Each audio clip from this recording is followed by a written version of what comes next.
In today's video, I'm going to teach you how to activate and use Copilot actions in Microsoft Edge for automation. This feature is currently in preview, which means it's still rolling out, may look slightly different on your device, and only works on a curated set of approved websites. With that in mind, let's get everything set up and walk through how to use it smoothly. First, we need to enable the feature in Microsoft Edge settings.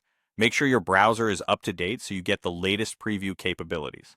Open Edge, go to Settings, and use the search bar at the top of the settings page to look for Copilot Actions. When you find the toggle for Copilot Actions or a similarly named option, turn it on. If you're prompted to relaunch the browser, go ahead and do that so the change takes effect. It's also helpful to ensure the Copilot sidebar is visible, since that's where you'll be interacting with the feature.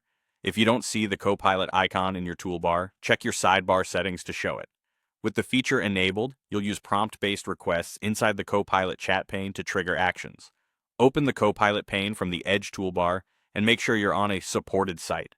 Because Copilot actions are limited to approved websites in this preview, you'll get the best results when you're actively viewing a page that the feature recognizes.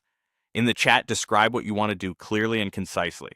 For example, you might ask Copilot to summarize the content on the current page, highlight key points, or help you navigate to a specific section. When an action is available on that site, Copilot will suggest it or perform it for you, often with a confirmation step so you can review what's about to happen.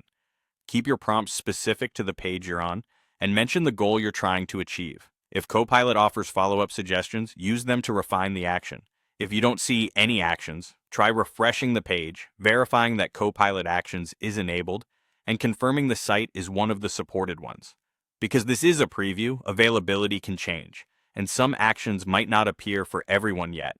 Also, avoid sharing sensitive information in your prompts. If a task requires credentials or private data, handle that directly on the website itself. That's all there is to it. Enable Copilot actions in Edge settings, then use prompt-based requests in the Copilot chat pane on supported sites. With a clear prompt and the right page, you'll be able to automate helpful tasks with just a few words.